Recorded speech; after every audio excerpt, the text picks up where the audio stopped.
4 ಪಾದಗಳು. ನಾನು ತಗೊಂಡಿರುವಂಥದ್ದು ಮೊದಲನೇ ಪಾದವಾದಂತಹ ಸಮನ್ವಯಾಧ್ಯಾಯ. ಅದರಲ್ಲಿ 6ನೇ ಅಧಿಕರಣ ಆನಂದಮಯ ಅಧಿಕರಣ. ಅದರ ಸಾರಥ್ಯಕ್ಕೂ ನಾನು ಹೇಳ್ತೇನೆ ಆಮೇಲೆ. ಇಲ್ಲಿ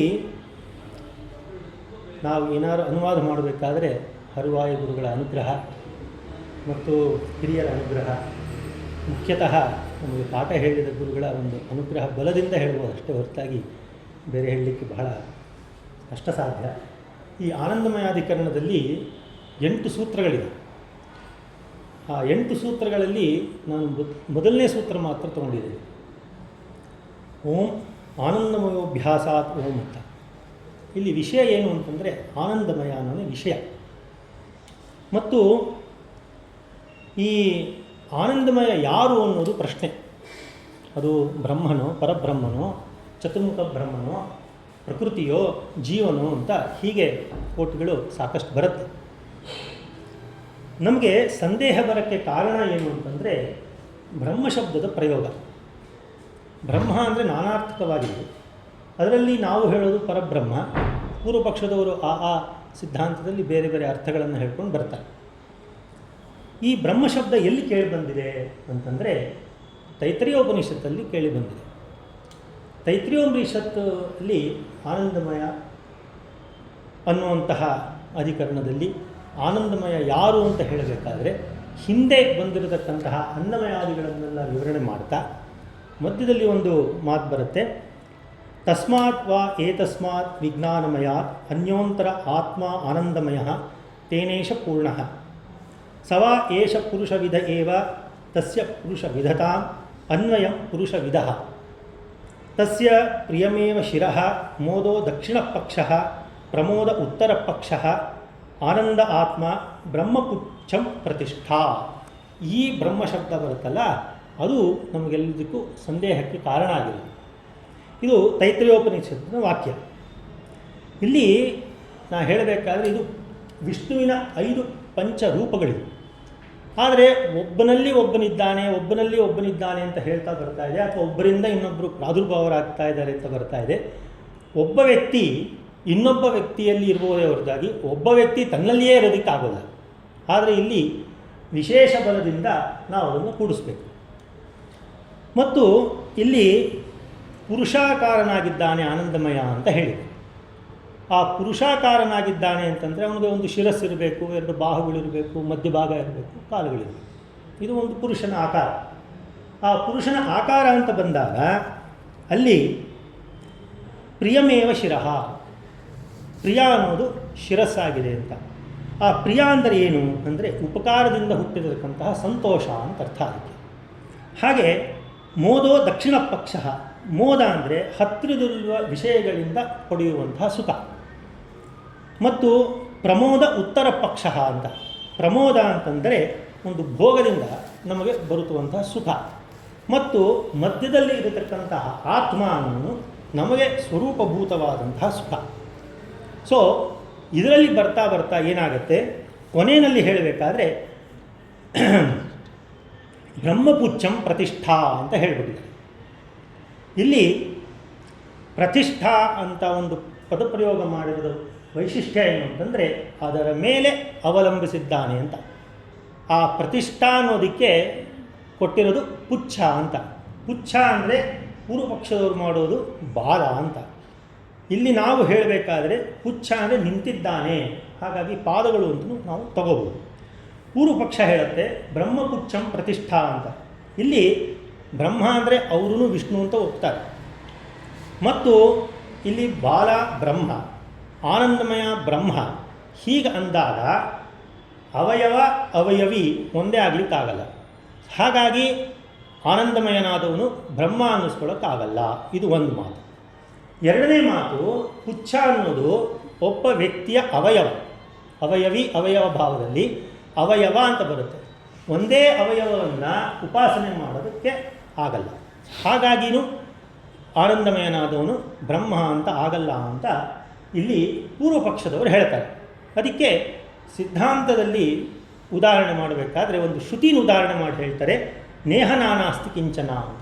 ಅಂದರೆ ಅವಯವಕ್ಕೂ ಅವಯವಿ ಅಂದರೆ ಪರಮಾತ್ಮನ ವಿಚಾರದಲ್ಲಿ ಇಲ್ಲಿ ನಾವು ಭೇದವನ್ನು ನಿರಾಕರಿಸಿದ್ದೇವೆ ಈ ಶ್ರುತಿಯ ಬಲದಿಂದ ಅಂತ. ನಾನು ಹೇಳಿದಾಗೇ ಮೊದಲನೇ ಸೂತ್ರ ಓಂ ಆನಂದಮಯೋಭ್ಯಾಸಾತ್ ಓಂ ಅಂತ.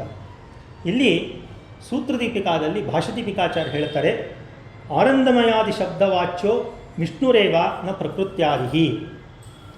ಕುತಃ ಪ್ರಶ್ನೆ ಯಾಕೆ ಅಂತ ಅದಕ್ಕೆ ಉತ್ತರ ಕೊಡ್ತಾರೆ, ಅಭ್ಯಾಸ. ಯಾವ ಅಭ್ಯಾಸ? ಬ್ರಹ್ಮಶಬ್ದ ಅಭ್ಯಾಸ ಅಂತ ಮುಂದೆ ಬರುತ್ತೆ, ಅಭ್ಯಾಸ ಅಂತ ಸೂತ್ರದಲ್ಲಿ ಹೇಳಿದ್ದಾರೆ.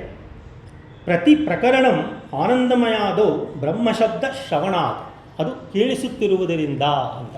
ಹಾಗಾಗಿ ಅಭ್ಯಾಸ ಅನ್ನೋದಕ್ಕೆ ಬಹಳ ಮಹತ್ವ ಇದೆ. ಸೂತ್ರದ ಒಂದೊಂದು ಅಕ್ಷರಕ್ಕೂ ಒಂದೊಂದು ಪ್ರಾಶಸ್ತ್ಯ ಇದ್ದೇ ಇದೆ. ಇದು ಅಭ್ಯಾಸ ಅಂತ ಹೇಳಿರೋದ್ರಿಂದ ಸಿದ್ಧಾಂತ ಸೂತ್ರದಲ್ಲಿ ಇದನ್ನು ಪರಬ್ರಹ್ಮ ಅಂತ ನಾವು ಸಮರ್ಥನೆ ಮಾಡಬಹುದು. ಇಲ್ಲಿ ಸಮನ್ವಯ ಅಧ್ಯಾಯ ಹೊರಟಿರೋದು ಸಕಲ ಶಬ್ದಗಳ ಸಮನ್ವಯ ಅಂತ. ಸಕಲ ಶಬ್ದಗಳ ಸಮನ್ವಯ ಮಾಡೋದರಿಂದ ಪರಮಾತ್ಮನ ಸಕಲ ಗುಣಗಳ ಪರಿಪೂರ್ಣತ್ವ ಮತ್ತು ಸರ್ವೋತ್ತಮತ್ವ ಪ್ರತಿಪಾದನೆ ಮಾಡಿದಂಗೆ ಆಗುತ್ತೆ. ಮತ್ತು ಈ ಆನಂದಮಯಾಧಿಕರಣಕ್ಕೆ ಯಾಕೆ ಪ್ರಾಶಸ್ತ್ಯ ಅಂತ ಬೇರೆ ಯಾವುದಾದ್ರು ಒಂದು ಶಬ್ದ ಸಮನ್ವಯ ಮಾಡುವುದಾಗಿತ್ತು. ಆದರೆ ಇಲ್ಲಿ ಆನಂದಮಯನೇ ಯಾಕೆ ತಗೊಂಡಿದ್ದಾರೆ ಅಂದರೆ ಬಹಳ ಚೆನ್ನಾಗಿದೆ, ಎಲ್ರಿಗೂ ಬೇಕಾದದ್ದೇ ಅದು. ಸ್ವರೂಪ ಸುಖ ಅಂತ. ನಾವು ಭಗವಂತನನ್ನು ಯಾವ ಗುಣದಲ್ಲಿ ನಾವು ಉಪಾಸನೆ ಮಾಡ್ತೇವೆ ಅದನ್ನು ಪಡಿತೇವೆ ಅಂತ. ನಮಗೆ ಬೇಕಾಗಿರೋದು ಸ್ವರೂಪಾನಂದದ ಸುಖಪ್ರಾಪ್ತಿ. ಆದ್ದರಿಂದ ಆನಂದಮಯ ಅನ್ನುವಂತಹ ಒಂದು ನಾಮ ಶಬ್ದ ಸಮನ್ವಯವನ್ನೇ ಮಾಡಿದ್ದಾರೆ. ಇಲ್ಲಿ ಸಮನ್ವಯಾಧ್ಯಾಯ ಅಂತಂತ ಹೇಳಿದಾಗ ನಾನು ಸಕಲ ಶಬ್ದಗಳ ಸಮನ್ವಯ ಅಂತ ಹೇಳಿದೆ. ನಾವು ವೇದದಲ್ಲಿ ಬರುವಂತಹ ಶಬ್ದಗಳನ್ನು 4 ಬಗೆಯಾಗಿ ವಿಂಗಡಣೆ ಮಾಡ್ಬೋದು. ಹೇಳಬೇಕಾದ್ರೆ ವೈದಿಕಾಹ ಶಬ್ದಾಹ ತಾವತ್ ಚತುರ್ವಿಧಾಹ ಅಂತ ಹೇಳ್ತಾರೆ. ಅದರಲ್ಲಿ ಹಿರಿಯರು ಹೇಳ್ದಂಗೆ ಅನ್ಯತ್ರೈವ ಪ್ರಸಿದ್ಧ ಮತ್ತು ಉಭಯತ್ರ ಪ್ರಸಿದ್ಧ, ಅನ್ಯತ್ರ ಪ್ರಸಿದ್ಧ ಮತ್ತು ತತ್ರ ಪ್ರಸಿದ್ಧ. ತತ್ರ ಪ್ರಸಿದ್ಧ ಯಾರೂ ಸಮನ್ವಯ ಮಾಡಲಿಕ್ಕೆ ಹೋಗಲ್ಲ, ಯಾಕೆಂದರೆ ಅದು ಬ್ರಹ್ಮನಲ್ಲಿಯೇ ಸಮನ್ವಯ ಆಗೋಗಿದೆ, ಅದನ್ನೇನು ಮಾಡೋದು, ಹೇಳಿದ್ದನ್ನೇ ತಿರುಗಿನೇ ಹೇಳೋದು. ಮತ್ತು ಈ ಶಬ್ದಗಳೆಲ್ಲವೂ ಪ್ರತ್ಯೇಕವಾಗಿ ನಾಮಾತ್ಮಕ ಮತ್ತು ಲಿಂಗಾತ್ಮಕ ಅಂತ 2 ಭೇದಗಳನ್ನು ತೋರಿಸ್ತಾರೆ. ಇಲ್ಲಿ ಆನಂದಮಯಾಧಿಕರಣದಲ್ಲಿ ಅನ್ಯತ್ರ ಪ್ರಸಿದ್ಧವಾದಂತಹ ಆನಂದಮಯ ಎಂಬ ನಾಮ ಸಮನ್ವಯವನ್ನು ಪರಬ್ರಹ್ಮನಲ್ಲಿ ಮಾಡ್ತಾ ಇದ್ದಾರೆ. ಇದರ ಅವಶ್ಯಕತೆ ಏನಿದೆ ಅಂತ, ಯಾವುದೇ ಒಂದು ವಿಚಾರವನ್ನು ತಿಳ್ಕೋಬೇಕಾದ್ರೆ ಅದರಿಂದ ಒಂದು ಉಪಯೋಗ ಇರಬೇಕು, ಅದು ಪ್ರಯೋಜನ ಇರಬೇಕು, ಬೇಕಲ್ಲ. ಹಾಗಾಗಿ ಈ ಅವಶ್ಯಕತೆ ಏನಿತ್ತು ಅಂತ ಹಿಂದೆ ಜಿಜ್ಞಾಸಾಧಿಕರಣದಲ್ಲಿ ಒಂದು ವಾಕ್ಯ ಬರುತ್ತೆ. ಏನು ಅಂತಂದರೆ ಬ್ರಹ್ಮ ಜಿಜ್ಞಾಸ ಕರ್ತವ್ಯ ಅಂತ. ಬ್ರಹ್ಮ ಜಿಜ್ಞಾಸೆಯನ್ನು ಮಾಡಬೇಕು ಅಂತ. ಅದಾದಮೇಲೆ ನಾವು ವೇದವಾಕ್ಯ ತೈತ್ರಿಯೋಪನಿಷತ್ತಲ್ಲಿ ನೋಡಿದಾಗ ಆ ಬ್ರಹ್ಮ ಒಂದು ಪುರುಷನ ಅವಯವ ಅಂತ ಹೇಳಿಬಿಟ್ಟಿದ್ದಾರೆ. ಸೊ ಹಾಗಾಗಿ ಅದರ ಅವಶ್ಯಕತೆ ಬೇಕಾಗಿದೆ. ಯಾವುದ್ರದ್ದು ಶಬ್ದದ ಸಮನ್ವಯವನ್ನು ಮಾಡುವ ಅವಶ್ಯಕತೆ ಇದೆ. ಇಲ್ಲಿ ನಾಮಾತ್ಮಕ ಮತ್ತು ಲಿಂಗಾತ್ಮಕದಲ್ಲಿ ಒಂದು ವೈಲಕ್ಷಣ್ಯ ಇದೆ. ಏನು ಅಂತಂದರೆ ಯಾವ ಪದಗಳು ಆಪಾತತಃ ಕೇವಲ ರೂಢವಾಗಿರುತ್ತದೋ ಅದು ನಾಮಾತ್ಮಕ ಶಬ್ದಗಳು ಅಂತ, ಆಪಾತತಃ ಯಾವುದು ಯೌಗಿಕ ರೂಢವಾಗಿರುತ್ತದೋ ಅದು ಲಿಂಗಾತ್ಮಕ ಶಬ್ದಗಳು ಅಂತ ಬ್ರಾಡ್ ಕ್ಲಾಸಿಫಿಕೇಷನ್. ಇಲ್ಲಿ ಆಪಾತತಃ ಅನ್ನುವಂತಹ ಶಬ್ದ ಪ್ರಯೋಗ ಬಹಳ ಮುಖ್ಯ ಆಗುತ್ತೆ. ಯಾಕೆ ಅಂತಂದರೆ ಈ ಆಪಾತತಃ ಅನ್ನೋ ಶಬ್ದ ಪ್ರಯೋಗ ಮಾಡದೇ ಇದ್ದರೆ ಅಸಂಭವ ಅನ್ನೋ ದೋಷ ಬರುತ್ತೆ ನಾವು ಹೇಳುವಂಥ ಡೆಫಿನೇಷನ್ಗೆ. ಅದು ಯಾಕೆ ಅಂತಂದರೆ ಆಚಾರ್ಯರ ಮಾತಿನಲ್ಲಿ ಹೇಳಬೇಕಂತಂದರೆ ಸಕಲ ಶಬ್ದಗಳ ಅರ್ಥವು ಪರಮಾತ್ಮನಲ್ಲಿ ಯೌಗಿಕವಾಗಿದ್ದೇ ಇದೆ. ಹಾಗಾಗಿ ನಾವು ಈ ಅಸಂಭವ ಅನ್ನೋ ದೋಷನ ಪರಿಹಾರ ಮಾಡಬೇಕು ಅಂತಂದರೆ ನಾವು ಈ ಆಪಾತತಃ ಅನ್ನುವಂತಹ ಶಬ್ದ ಪ್ರಯೋಗ ಮಾಡಲೇಬೇಕು. ಇಲ್ಲಿ ಆನಂದಮಯ ಎಂಬ ಅನ್ಯತ್ರ ಪ್ರಸಿದ್ಧ ನಾಮಾತ್ಮಕ ಶಬ್ದವನ್ನು ಮೊದಲನೇ ಪಾದದಲ್ಲಿ ಮಾಡಿದ್ದಾರೆ. ಇದಕ್ಕೆ ಮಾಡಲು ಕಾರಣ, ಮೊದಲು ಸ್ವಲ್ಪ ಸುಲಭವಾದ ಪದಗಳನ್ನು ತಗೋಬೇಕು, ಸ್ಥೂಲವಾದ ಪದಗಳನ್ನು ತಗೊಂಡು ನಂತರ ಸೂಕ್ಷ್ಮವಾದಂಥದ್ದು, ನಂತರ ಸೂಕ್ಷ್ಮತಮ, ಅದು ಹಿರಿಯರು ಹೇಳಿದ್ರು. ಸೊ ಆ ಕ್ರಮದಲ್ಲಿ ನೋಡಿದಾಗ ಆನಂದಮಯ ಶಬ್ದ ಸಮನ್ವಯ ಸ್ಥೂಲದಲ್ಲಿ ಬರುತ್ತೆ. ಸೊ ಹಾಗಾಗಿ ಮೊದಲು ಆನಂದಮಯನ ಸಮನ್ವಯವನ್ನು ಮಾಡ್ತಾ ಇದ್ದಾರೆ. ಈ 4ನೇ ಪಾದದಲ್ಲಿ ಬರುವ ಅನ್ಯತ್ರೈವ ಪ್ರಸಿದ್ಧ ಶಬ್ದಗಳ ಸಮನ್ವಯ ಅಂತ ಮಾಡಬೇಕಾದ್ರೆ ಅದು ಯೋಗ್ಯತೆಯಲ್ಲಿ ಭಾಳ ದೊಡ್ಡವರಿರಬೇಕು. ಬ್ರಹ್ಮಾದಿಗಳಿಂದ ತಿಳಿಯಲ್ಪಡುವ ಅಥವಾ ಉಪಾಸನೆ ಪಡಲ್ಪಡುವ ಶಬ್ದಗಳ ಸಮನ್ವಯ ಅದು. ಸೊ ಹಾಗಾಗಿ ಅದನ್ನು ಕೊನೆಯಲ್ಲಿಟ್ಟಿದ್ದಾರೆ.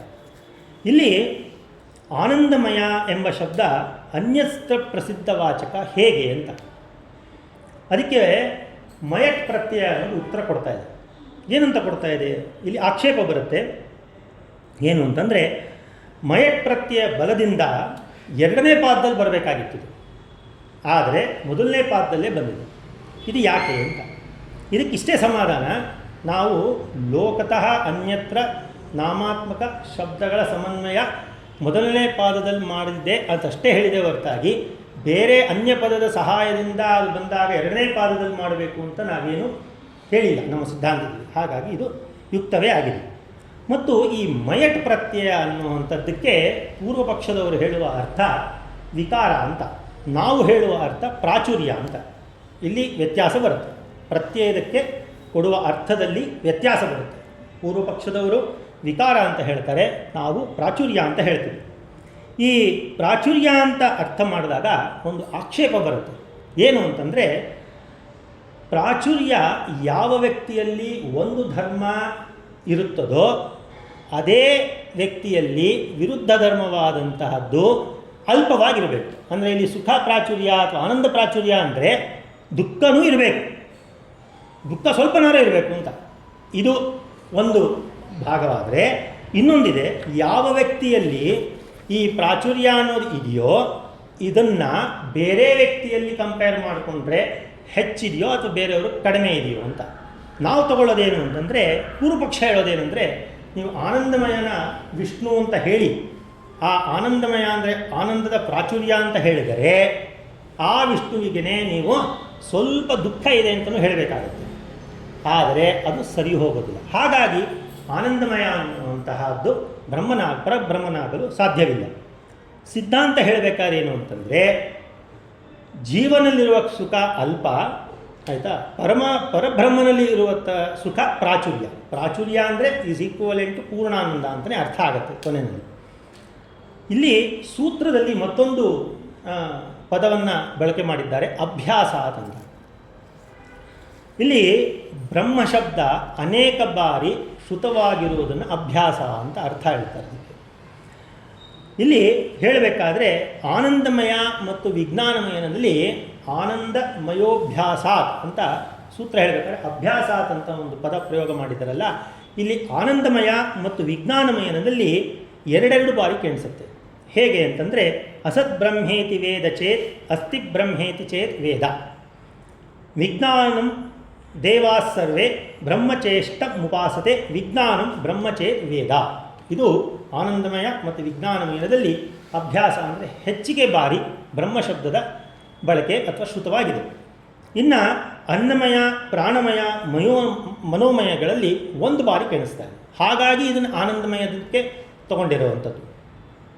ಏನು ಕೇಳಿಸ್ತಾ ಇದೆ ಅಲ್ಲಿ ಅಂದರೆ, ಏನಂ ಬ್ರಹ್ಮೋಪಾಸತೆ ಯೇ ಪ್ರಾಣಂ ಬ್ರಹ್ಮೋಪಾಸತೆ ಆನಂದಂ ಬ್ರಹ್ಮಣಿ ವಿದ್ವಾನ್ ಅಂತ ಒಂದೊಂದು ಸಲ ಬ್ರಹ್ಮಶಬ್ದ ವಾಚ್ಯ ಆಗಿದೆ. ಇಲ್ಲಿ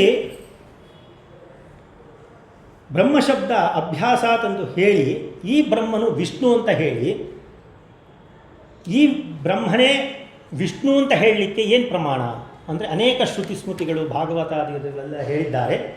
ಅದರಲ್ಲಿ ಮಹಾನಾರಾಯಣ ಉಪನಿಷತ್ತಲ್ಲಿ ಬರತಕ್ಕಂತಹ ವಾಕ್ಯ ತದೇವ ಬ್ರಹ್ಮ ಪರಮಂ ಕವೀನಾಂ ಅಂತ ಒಂದು, ಬ್ರಹ್ಮಶಬ್ದ ಪರೇ ವಿಷ್ಣು ನ ಅನ್ಯತ್ರ ಕ್ವಚಿದಿಶ್ಯತೆ ಅಸಂಪೂರ್ಣಾ ಪರೇ ಯಸ್ಮಾತ್ ಉಪಚಾರೇಣ ವಾ ಭವೇತ್.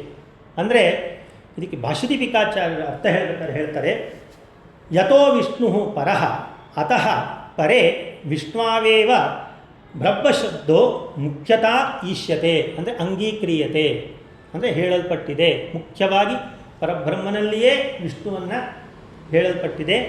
ನತು ವಿಷ್ಣೋ ಅನ್ಯತ್ರ, ಬೇರೆಯವರಲ್ಲಿ ಇಲ್ಲ.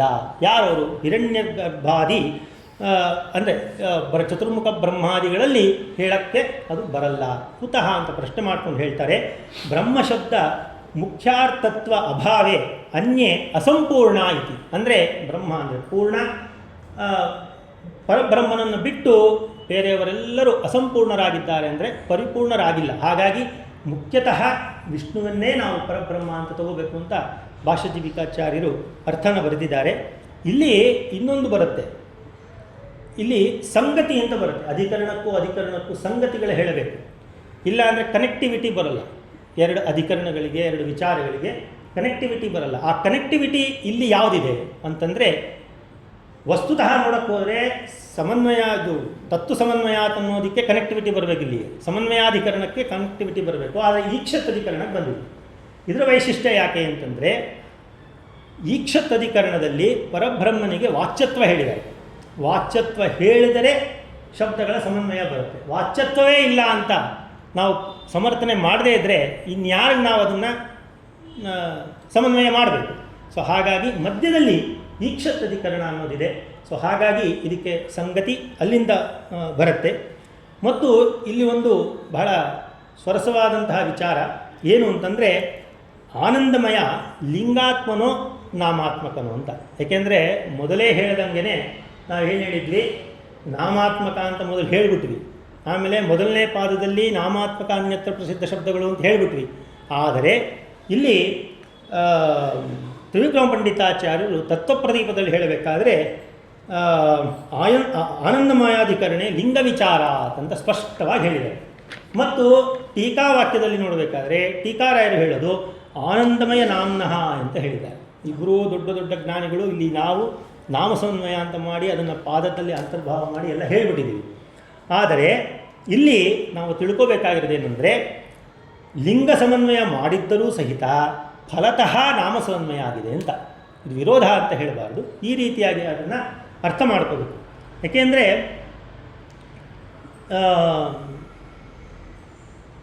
ಈ ಆನಂದ ಅನ್ನುವಂಥದ್ದು ಗುಣವಾಚಕ, ಆನಂದಮಯ ಅನ್ನೋದು ಗುಣಿವಾಚಕ. ಈ ಗುಣಿ ಅಂತ ತಗೊಂಡಾಗ ಈ ನಾಮಾತ್ಮಕ ಲಿಂಗಾತ್ಮಕ ಸ್ವಲ್ಪ ವ್ಯತ್ಯಾಸಗಳು ಬರುತ್ತೆ.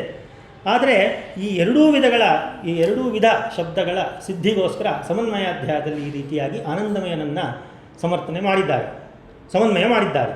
ಮತ್ತು ಇನ್ನೊಂದಿದೆ ಇಲ್ಲಿ, ಏನು ಅಂತಂದರೆ ಸೂತ್ರಕಾರರು ಆನಂದೋಭ್ಯಾಸ ಅಂತ ಅಷ್ಟೇ ಹೇಳಿಬಿಟ್ಟಿದ್ದರೆ ಏನಾಗ್ತಿತ್ತು, ನೇರವಾಗಿ ನಾಮ ಸಮನ್ವಯ ಬಂದ್ಬಿಡ್ತಿತ್ತು. ಇಲ್ಲಿ ಹಾಗೆ ಮಾಡಿಲ್ಲ. ಸೂತ್ರಕಾರರು ಹೇಳಬೇಕಾದ್ರೆ ಆನಂದಮಯೋಭ್ಯಾಸ ಅಂತ ಹೇಳಿದ್ದಾರೆ. ಆನಂದಮಯ ಅನ್ನುವಂತಹ ಪದಪ್ರಯೋಗ ಮಾಡಿದ್ದಾರೆ. ಅಂದರೆ ಇಲ್ಲಿ ಆನಂದಮಯ ಎಂಬ ಶಬ್ದದಲ್ಲಿಯೇ ಪೂರ್ವಪಕ್ಷ ಮತ್ತು ಸಿದ್ಧಾಂತ ಎರಡೂ ಅಡಗಿದೆ. ಅಂದರೆ ಇಲ್ಲಿ ಮಯ ಪ್ರತ್ಯಯಕ್ಕೆ ವಿಕಾರ ಅಂತ ಅರ್ಥ ಹೇಳಿ ಒಂದು ರೀತಿ ಸಿದ್ಧಾಂತ ಮಾಡಿದರೆ, ಪೂರ್ವಪಕ್ಷದವರು ಪ್ರಾಚುರ್ಯ ಅಂತ ಹೇಳಿ ಇನ್ನೊಂದು ರೀತಿ ಅರ್ಥ ಮಾಡಿದ್ದೇವೆ, ಪರಬ್ರಹ್ಮ ಅಂತ ಅರ್ಥ ಮಾಡಿದ್ದೇವೆ. ಮತ್ತು ಪರಬ್ರಹ್ಮನಾದವನು ವಿಷ್ಣು ಅಂತ ನಾವು ಪ್ರಮಾಣಗಳಿಂದ ತಿಳ್ಕೊಂಡ್ವಿ. ಹಾಗಾಗಿ ಈ ಆನಂದಮಯಾಧಿಕರಣ ಅನ್ನುವಂತಹ ಒಂದು ಅಧಿಕರಣದಲ್ಲಿ ಪರಬ್ರಹ್ಮನಾದಂತಹ ವಿಷ್ಣುವಿನೇ ಆನಂದಮಯ ಅಂತ ಸಮರ್ಥನೆ ಮಾಡಿಕೊಟ್ಟಿದ್ದಾರೆ. ಈ ಎಲ್ಲದಕ್ಕೂ ಕಾರಣ ನಮಗೆ ಪಾಠ ಹೇಳಿದಂತಹ ಗುರುಗಳು. ತಿದ್ದಿ ಒಂದು ಹೇಳೋರು ಯಾವಾಗಲೂ, ಮೈಸೂರವ್ರಿಗೆ ಅಲ್ಪಾಕ್ಷರ ಒತ್ತಕ್ಷರ ಬರಲ್ಲ ರೀ, ಏನು ಮಾಡೋದು ಅಂತ ಹಾಸ್ಯವಾಗಿ. ಅದು ಪ್ರಯತ್ನ ಪಟ್ಟು ಹೇಗೆ ತಿದ್ದಿದ್ದಾರೆ, ಅದನ್ನು ಚೆನ್ನಾಗಿ ರೀಪ್ರೊಡ್ಯೂಸ್ ಮಾಡಿದ್ದೀರಿ. ಸೊ ಇನ್ನೊಂದೇನು ಅಂತಂದರೆ, ನಮ್ಮ ದೊಡ್ಡ ಗುರುಗಳು ಹೇಳಿದ್ರು ಏನು ಅಂತಂದರೆ, ಅದು ಮೊದಲೇ ನಾನು ಆಚಾರ್ಯಗೆ ಹೇಳಿದ್ದೆ, ತತ್ವಪ್ರಕಾಶಿಕ ಇನ್ನು ಸಾಮಾನ್ಯ ಗ್ರಂಥ ಅಂತ ಹೇಳ್ತಾ ಇಲ್ಲ, ಅದರಲ್ಲಿ ಅದೊಂದು ಕ್ರಮ ಇದೆ. ಏನು ಅಂತಂದರೆ, ಒಂದು ಅಧಿಕರಣ, ಅದಕ್ಕೆ ಸಂಗತಿ, ಅದಕ್ಕೆ ವಿಷಯವಾಕ್ಯ ಎಲ್ಲ ಬರುತ್ತೆ. ಅದನ್ನು ನಾವು ಮಗ್ಗಿ ಹಾಗೂ ಹೀಗೂ ಟೇಬಲ್ಸ್ ಕಲ್ತ್ಬಿಡ್ಬೋದು. ಈ ಸ್ವಲ್ಪ ಚಂದ್ರಿಕಾದಲ್ಲಿ ಹಾಳು ಹೋಗೋದು ಜಾಸ್ತಿ. ನಾನು ನೋಟ್ಸ್ ಮಾಡಬೇಕು ಅಂತ ಕೂತ್ಕೊಂಡಾಗ ಕೊನೆಗೆ 3-4 ದಿವಸ ಬರೀ ಪೆನ್ಸಿಲ್ ಇಟ್ಕೊಂಡಿದ್ದು, ಪೆನ್ ಬರಲೇ ಇಲ್ಲ ಕೈಗೆ. ಏಕೆಂದರೆ ಅದನ್ನು ಯಾವ ರೀತಿ ಬರಿಬೇಕು ಅನ್ನೋದು ಗೊತ್ತಾಗ್ತಾ ಇಲ್ಲ ನನಗೆ. ಸೊ ಹಾಗಾಗಿ ಅದರ ಒಂದು ಇದು. ಆಮೇಲೆ ಇನ್ನೊಂದು ನಮ್ಮ ದೊಡ್ಡ ಗುರುಗಳು ಹೇಳಿದ್ರು, ಚಂದ್ರಿಕಾ ಅನ್ನೋದು ಬಹಳ ಕಠಿಣವಾದಂತಹ ಗ್ರಂಥ. ಸೊ ಅದನ್ನು ಆಚಾರ್ಯರ ಪ್ರವಚನ ಕೇಳಿದ ಮೇಲೆ ಇರೋ ಮಾರಲ್ ಸ್ಟ್ರೆಂತು ಹೊಟ್ಟೋಯ್ತು ನನಗೆ. ಏಕೆಂದರೆ ಇನ್ನೇನು ನಾನು ಏನು ಬೇರೆ ತತ್ವ ಹೇಳ್ಬಿಡ್ತೀನೋ ಅನ್ನುವಂಥ. ಯಾಕೆಂದರೆ ಜ್ಞಾನಿಗಳಾದವಂತರು ಹೇಳ್ತಾರೆ, ಮಾಯಾ ತಂತ್ರ ಮರಾರಿ ಅಂತ ಹೇಳಬೇಕಾದ್ರೆ 3 ಕಣ್ಣುಗಳು ನರಸಿಂಹದೇವರು ಅಂತ ಹೇಳಬೇಕಾದ್ರೆ ವ್ಯಾಸತ್ರಯ ಹೇಳ್ತಾರೆ. ಯೋಗ ವ್ಯಾಸತ್ರಯ ಸಂಘಕಾನ್ ಅಂತ ವಿಜೇಂದ್ರ ಸ್ವಾಮಿಗಳು ಹೇಳಬೇಕಾದ್ರೆ ಇದೆಲ್ಲ ಒಂದು ಪಿಲ್ಲರ್ಸ್ ಆಫ್ ಮಧ್ವ ಫಿಲಾಸಫಿ ಅಂತ ಹೇಳ್ತಾರೆ. ಇದನ್ನೆಲ್ಲ ನಮಗೆ ತಿಳಿಯಾಗಿ ಹೇಳ್ಕೊಡು. ಭಾಳ ಇಂಪಾರ್ಟೆಂಟ್ ಏನು ಅಂತಂದರೆ, ನಮ್ಮ ಗುರುಗಳಿಗೆ ಯಾವಾಗಲೂ ಹೇಳ್ತಾ ಇರ್ತೀನಿ, ಏನು ಅಂತಂದರೆ ತುಂಬ ಬುದ್ಧಿವಂತರಿಗೆ ಪಾಠ ಮಾಡೋದು ಕಷ್ಟ, ತುಂಬ ದಡ್ರಿಗೆ ಪಾಠ ಮಾಡೋದು ಕಷ್ಟ. ನಾನು 2ನೇ ಕ್ಯಾಟಗರಿಲಿದ್ದೀನಿ. ಹಾಗಾಗಿ ತುಂಬ ನಾವು ಹೇಳುವಂತಹ ಭಾಳ ಸಿಲ್ಲಿ ಕ್ವಶನ್ಸು ಕೇಳಿರ್ತೀವಿ, ಅದಕ್ಕೂ ಮನಸ್ಸಿಗೆ ಬೇಜಾರು ಮಾಡಿಕೊಳ್ದೆ ನಿಧಾನವಾಗಿ PhD ಓದ್ಬಿಟ್ಟು LKG ಪಾಠ ಹೇಳಬೇಕು ಎಷ್ಟು ಶ್ರಮ ಆಗುತ್ತೆ ಅಷ್ಟು ಶ್ರಮ ತೊಗೊಂಡು ನಮ್ಮ ಗುರುಗಳು ನಮಗೆ ಹೇಳ್ಕೊಟ್ಟಿದ್ದಾರೆ. ಇದನ್ನು ಯಥಾಶಕ್ತಿ ಯಥಾಮತಿ ನಾನು ಗುರುಗಳಲ್ಲಿ ಕರ್ಮಗುರುಗಳಲ್ಲಿ ವಿಜ್ಞಾನ ಇದು ಹೇಳಿದ್ದೀನಿ ಎಲ್ಲ. ಇದರಲ್ಲಿ ಆಚಾರ್ಯರು ಮಾತು ಹೇಳೋದು, ಇದು ನೀವೆಲ್ಲ ಪುಣ್ಯ ಮಾಡಿದ್ರಿ ಅಂತ. ಇದು ಖಂಡಿತವಾಗಿ ಇದು ಸ್ವಯಂ ಪುಣ್ಯ ಅಂತೂ ಅಲ್ಲ. ಇಲ್ಲಿ ಇಬ್ಬರು ವ್ಯಕ್ತಿಗಳನ್ನು ನಾವು ಹೇಳಲೇಬೇಕಾಗತ್ತೆ. ಒಂದು ನಮ್ಮ ಪಿತಾಮಹರಾದಂತಹ ವೇದಾಂತಿ ಶೇಷಾಚಾರ್ಯರು, ಮತ್ತು ನಮಗೆ ಅನುಗ್ರಹ ಮಾಡಿದಂತಹ ಗೋಪಾಲದಾಸರು, ಕೋಗಿಲೂಲಿ ಇದ್ದರು ಹರಿದಾಸರತ್ನ ಗೋಪಾಲದಾಸರು ಅಂತ. ಅವರಿಬ್ಬರ ಅನುಗ್ರಹ ಮತ್ತು ತಂದೆ ತಾಯಿಯ ಹಿರಿಯರ ಅನುಗ್ರಹದಿಂದ ನಮಗೆ ಇಂತಹ ಗುರುಗಳು ಸಿಕ್ಕಿದ್ದಾರೆ. ಆಮೇಲೆ ಇನ್ನೊಂದು, ಎಲ್ಲರನ್ನೂ ಮಾತಾಡಿಸ್ತಾ ಇದ್ದೆ ಹಾಗೆಯೇ ಬೆಳಗ್ಗೆ, ಎಲ್ಲರ ಬಾಯಲ್ಲೂ ಶೇಷಚಂದ್ರಿಕಾ ಬೇಕು ಅಂತ ಅಪೇಕ್ಷೆ ಇದೆ. ಸೊ ಅದನ್ನು ಗುರುಗಳು ಕರುಣೆ ಮಾಡಿ ನನಗೆ ತಿಳಿಸ್ಕೊಟ್ಟೆ. ಅಲ್ಲಿಗೆ ಒಂದು ಪೂರ್ಣ ಸಂಪುಟಾಕಾರವಾಗಿ ಚಂದ್ರಿಕಾ ಆಗತ್ತೆ ಅಂತ ನನ್ನ ಭಾವನೆ. ಏನಾರು ತಪ್ಪಿದರೆ ದಯವಿಟ್ಟು ಕ್ಷಮಿಸಬೇಕು. ಏನಾರು 4 ಪದ ಆಡಿದ್ದೀನಿ ಅಂದರೆ ಎಲ್ಲವೂ ಗಿಣಿಗೆ ಹೇಗೆ ರಾಮ ರಾಮ ಅಂತ ಹೇಳ್ಕೊಡ್ತಾರೆ ಹಾಗೆ ನಮ್ಮ ಗುರುಗಳು ಹೇಳ್ಕೊಟ್ಟಿದ್ದನ್ನು ನಾನು ಅದನ್ನು ಈಚೆ ಹಾಕಿದ್ದೀನಿ ಅಷ್ಟೇ. ಸೊ ಹಾಗಾಗಿ ಹಂಸಕ್ಷೀರ ನ್ಯಾಯದಂತೆ ಒಳ್ಳೆಯದನ್ನು ಗುರುಗಳು ಸಮಾಧಾನ ಮಾಡಿ ಎಲ್ಲ ಕ್ಷಮ